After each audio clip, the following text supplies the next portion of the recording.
Caithness, and I started mid-June, so about 3 months into post at the moment. Well, I am just going to move on to my next slide and explain a little bit about the Climate Hub and kind of what we are and what we do. So we are funded by the Scottish Government for a total of 3 years at the moment. We are one of the first climate hubs in Scotland, and the second is in Aberdeenshire. It covers Aberdeen and the Shire, and it's called NESCAN. So the Scottish Government basically put out for these community-led climate action hubs, and they wanted them to be community-owned and led. So originally our kind of parent organisation was Thurso Community Development Trust. They were awarded the hub. Since then we have moved away from them. We are our own organisation now, but our project manager at the hub is still a development manager at Thurso Community Development Trust. So we're very closely linked together. There's a real kind of tie between us at the Climate Hub and Thurso and Caithness in general anyway. Myself originally being from Thurso and now live in Inverness too, so a lot of our team are kind of Caithness based. So the Scottish Government is looking to set up a regional network of hubs across Scotland, and some of those are looking at coming online later this year. So I think they're looking at about 20 hubs all across Scotland.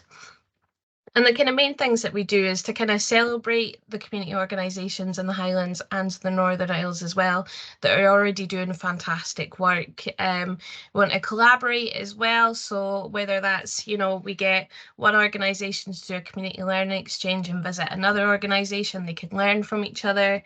Educate, we're coming up with various training packages as well for community organisations and support as well. So part of our kind of role is to really celebrate and support a lot of these groups within the Highlands. We kind of act as a middleman. So if they're looking for information and advice, then they can come to us and we can give that information and advice instead of having to go and speak to about five other different people. So we can get them there a bit quicker too. So some of the things that we kind of already do and that we're working on at the moment is we've got a net zero policy training, which we have done with a few organisations so far. And we've got our development officers always here on hand to help. It's part of our job. And just today as well, our main kind of priority is supporting community organisations, but if there is business interest, then please get in touch with us. So that's something that we can look at doing as well. And I think I will just pass over to my colleague Steph, who's actually delivered some of the training so far, to talk a little bit about it. Yeah, so the net zero policy training just helps you to think about what kind of actions you can take. Like Bethany was saying, we've done this with a lot of community groups, but it can be adapted for businesses as well. Just to think about how you're heating the buildings where you are, how you're recycling products, how you're so say if you're a business that works within food, is there anything that you could be doing with that food waste, and how could that be being used? And it's about creating a policy to your needs, to your community groups or to your business's needs, that you can aim towards. So it's usually good to have about a 5-year plan.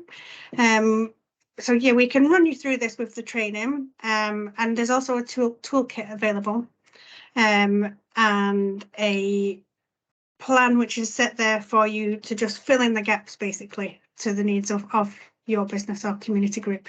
And it's quite simple and quite straightforward, and we're just there to kind of like a helping hand-holding process to just support people through it. I think that's quite important as well, as that we're kind of there as a helping hand. A lot of this stuff can be very confusing, and that is why we are here as well. Is obviously not everybody's climate scientist. You don't have to be. I'm not either. We don't expect you to be. We're just kind of here to simplify everything and help you along the way. Obviously, there are net zero targets in place for Scotland and the UK as well. So it's just helping us all along the way to kind of reach those too and just think about our impact as well. So I'm just going to move on to a couple of kind of examples of where you can start as well. So when we talk about climate action, it's not always clear what that actually means. Some people might think it is a bit more extreme and you have to basically be vegan and stuff like that, and you don't be. you don't have to be. So there's a couple of things that you can promote through your business or through your organisation. So whether that is using active travel measures or using sustainable transport. So whether it might be encouraging some of the people that work for your business or organisation to cycle to work, take the bus. I know public transport is a bit patchy in the Highlands, but if it is possible, then you can do it. Using local suppliers as well. So, you know, if you've got a hotel or something like that, then you can use local suppliers who are already in your community. And that also helps your community as well. That helps basically build a local economy if you use local suppliers. So it's not just about the climate action element of it, it is about your community too. If possible as well, using renewable energy sources. Some energy suppliers, you can opt to use just renewable energy. So if that is an option for you, then definitely go for it. So promoting sustainability as well. So it's just thinking about your kind of impact and what you're doing. And using local produce too. We've got fantastic local produce in the Highlands. We've got fantastic food in the Highlands as well, and that is definitely worth celebrating too. So if that's at all possible for you, then absolutely go for it. And then I've just got a couple of other examples as well. So one thing that you could think about too is composting your food waste. If you've got quite a lot of food waste, you could look at composting that, and then you could look at basically having some sort of garden, growing your own produce with that then as well. And then you can donate your surplus food if you have got a community fridge, larger community cupboard in your community already. You could look at speaking to them and see if you can give them your excess food waste. If you've got things that are maybe about to go out of date that you know you're not going to use, you could then donate that to your local community fridge or larder. So then that is there and available for members of your community. As well as like grassy areas, you could look at having a wildflower meadow. It's very, very good in terms of environmental conservation. Or even if you just have like a couple of planters, you could grow your own herbs and stuff like that in them. So some really, really simple steps that actually help you have an impact and help you do things a bit better, a bit kinder for the environment too. So Steph, I don't know if you've got any other examples that you want to highlight, but it's just, yeah, some really simple steps. Yeah, I think that, I mean, that definitely, you know, there is a lot of things, and that covers a lot of it. Just with things like encouraging people to do things like the wildflower areas, that kind of helps with flooding issues and all sorts, because obviously grass just doesn't as much water as it and hold as much as we could do with other areas. And if businesses are involved, and obviously businesses are speaking to people constantly, and that's the point of it all. The point is that we all need to kind of be talking about it. We all need to be sharing ideas, and we are working with community groups most of the time and encouraging them to do that. And if businesses can do that as well, then yeah, it'll all come together then, hopefully. Yeah, absolutely. And it's something that if you look at kind of taking these like simple steps to action as well, it's something that you can visibly celebrate and tell people that you're doing. So that's like a great starting point, as well as you can sell yourself on that, saying, well, I'm doing this and I'm helping the environment. People love that kind of stuff. I'm not going to lie, people absolutely love that. Yeah, it does sell. So it's just looking at these kind of more simple things that we can do, that it's not like a complete and utter retrofit of your building or your business or whatever. It's just these very small steps that we can take towards doing climate action that actually you might already be thinking about, you might already be doing, but you don't realise. So I'm just going to move on now as well, is that Steph has got a couple of links which I'm hoping she will post in the chat. Yeah. So obviously we're all a bit concerned about the cost of living at the moment and the energy crisis. So there are a couple of upcoming events, and the first one is from the Community Ownership Support Service, and they are running an event on how can you reduce your energy bills now and in the future. So that's on the 4th and 5th of October. So we've just kind of highlighted these events as something that's available to businesses that might be useful for you to go along to, especially if you're concerned about the cost of living and energy bills at the moment. And then there is another event on the 19th of October, and it's about reducing fuel bills as well. So if you're concerned about that, I would definitely recommend signing up to these events, especially the Community Ownership Support Service. They're very lovely people there as well. I can definitely vouch for that.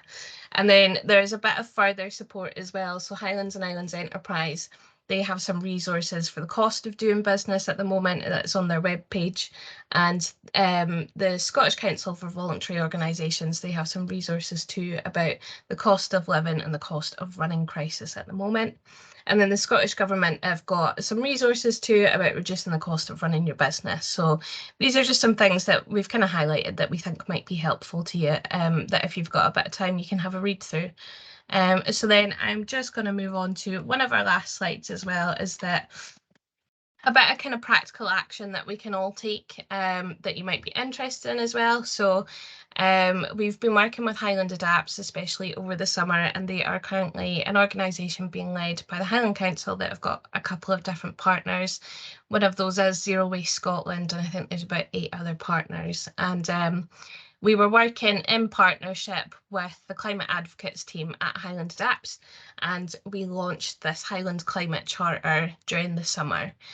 So it's just a bit of kind of taking notice of what you're doing and committing to a climate ready Highlands. And I'll let Steph speak a little bit about the Climate Advocates too, as she's on that team at the moment. Yeah, so yeah, I'm part of the Climate Advocates, and it's representative of different community groups. And we come together to discuss how we can all kind of have the same shared message.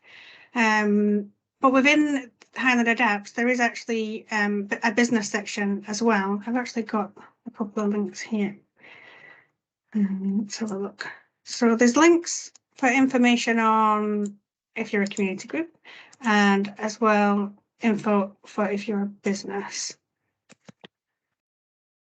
Yeah, and it's basically just about making sure we're all sharing the same message, that we're all supporting the different. It's exactly what we do as a hub, but we are making sure that we're having regular meetings to share that same message and support each other on climate action. Yeah, so Steph has posted the link in the chat to the Climate Charter, and it's just something that you can sign online. If you're part of an organisation, you can sign that as part of your organisation too. So it's just kind of 5 simple points and 5 ways to take climate action. And eventually this will be presented to senior leaders within the Highlands at a senior leaders summit. So that's going to have MPs, MSPs, senior business leaders as well, who will also commit to taking climate action and signing the Climate Charter. So it's just a little bit of something that's there that, you know, if you're interested in climate change, you can sign it. Even if you're not based in the Highlands, you can sign it as well, and we can kind of see what the appetite is elsewhere for taking climate action. So this is something that's real and tangible that we can present in front of people, that says this is the community within the Highlands and Islands or further afield, and we're all interested in climate action and we all want to take climate action too. So eventually we will kind of give updates as and when they are happening with the Climate Charter if you do sign it, but we're currently building that momentum to get quite a lot of signatories at the moment. So that is pretty much all from me. So I'm open for any questions. And again, if there's any kind of business support that you would look for from the Climate Hub, please just get in touch with us, and it's something that we can look at. We are funded to kind of take care of the community organisations, but if there's some kind of things that we've mentioned that you'd be interested in, please just get in touch with us on the email address, and we would be more than happy to help. So yeah, open for any questions at the moment. I'll just follow up there as well quickly. So with regards to energy costs, there is Business and Energy Scotland, and these are very good for giving you advice on how you can be more sustainable as a business, and primarily with your building. And then the same with Home Energy Scotland. We all live in a home, and they can give you loads of advice as well on what you could do with your home. And you know, this was mentioned earlier, it kind of goes hand in hand. Saving money, is hand in hand with climate action, and they just really they just go together, and especially with the cost of living crisis that we've got at the minute, yeah, they go hand in hand. And there's loans available as well, so Business Energy Scotland and Home Energy Scotland can help with both aspects of that. And depending where you're from, I know we've got people from Ireland, so this might not be the same, but you might have one in your area. But we have community planning partnerships. There's the Caithness Poverty Action Group in Caithness and the Sutherland Community Planning Partnership. I've got a couple of links with them as well. They actually work with community groups to support how they can help people with energy costs, emergency funding, supporting with like sharing sheds, and yeah, an array of different things that are again quite related to climate action. And if you're in any of those regions, or if you're not, just have a look for your local community planning partnerships, and they'll be able to give you some advice. And it's handy for the people, your customers, it's handy for your staff. So yeah, definitely worth having a look into them as well. That's me. Thank you very much, Steph. I forgot to add that bit in. It's fine. Yeah, I was going to say thank you very much, Steph and Bethany. That was fantastic, and I think a lot of like really good ideas, and really just there's no action small enough. Like it all builds into the whole climate action and what we can be doing across the region. So really fantastic, and some really good ideas there, which hopefully give people some food for thought. Just before I end the recording, I'm just going to share a wee video that Helen has passed on, just as she can obviously be here today. So I'll just share that for everyone. And then we'll take sort of Q&A and discussion